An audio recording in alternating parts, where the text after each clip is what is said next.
पंतप्रधान मोदींच्या कॅबिनेट मंत्रिमंडळामध्ये आनंदराव अडसूळ उभे असते, परंतु आज ही जागा माननीय अमितभाई शाहच्या सांगण्यावरून आपण ही जागा सोडली, त्या ठिकाणी आपला घात झाला, त्या ठिकाणी ती जागा आपण भारतीय जनता पार्टीला सोडली आणि त्यामुळे ती जागा गेली।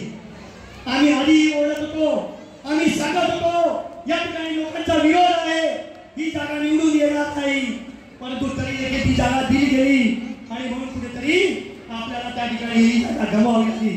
फक्त खासदार गेला नाही काय आमचा, या ठिकाणचा हक्काचा कॅबिनेट मंत्री गेला, 6 वेळा आनंदराव अडसूळ खासदार असते आणि या ठिकाणी कॅबिनेट मंत्री म्हणून आले असते, आमच्या जिल्ह्याची काममार्गी लागली असती, आमच्या जिल्ह्याचा विकास झाला असता, परंतु खासदार गेल्यामुळे आमच्या जिल्ह्याचा विकास खुंटला।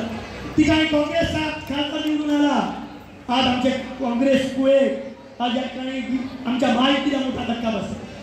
आणि पुन्हा एकदा मी तुम्हाला सांगतो, या ठिकाणी भारतीय जनता पार्टीने 4 ठिकाणी प्रभारी नेमलेले आहेत, परंतु तरी सुद्धा काही लोक या ठिकाणी जाणून बुजून त्रास देण्याचा प्रयत्न करतायत। पण तुम्ही या ठिकाणी सांगू इच्छितो, या ठिकाणी 5-5 वेळा शिवसेनेचा आमदार राहिला, 5-5 वेळा शिवसेनेचा खासदार राहिला, एकदा आधी गप्प राहिलो, आता पुन्हा गप्प राहणार का? गप्प राहणार का? ही जागा सोडणार का? शिवसेना आता जागा सोडणार नाही, ही शिवसेनेच्या हक्काची जागा आहे। मला देवेंद्र फडणवीस साहेबांनी सांगितलं, मला अमितभाई शाहांनी सांगितलं, मला माननीय मुख्यमंत्र्यांनी सांगितलं की तू दर्यापूरची तयारी कर आणि म्हणून मी दर्यापूरच्या तयारीला लागलो आणि आज ही दर्यापूरचा प्रेम या ठिकाणी आपल्याला दिसतंय। त्यामुळे मी आपल्याला या ठिकाणी सांगू इच्छितो, या दर्यापूरची ती आहे अंजनगावची जनता फार गोळी कपडी आहे, आमच्यावर प्रेम करणारी आहे।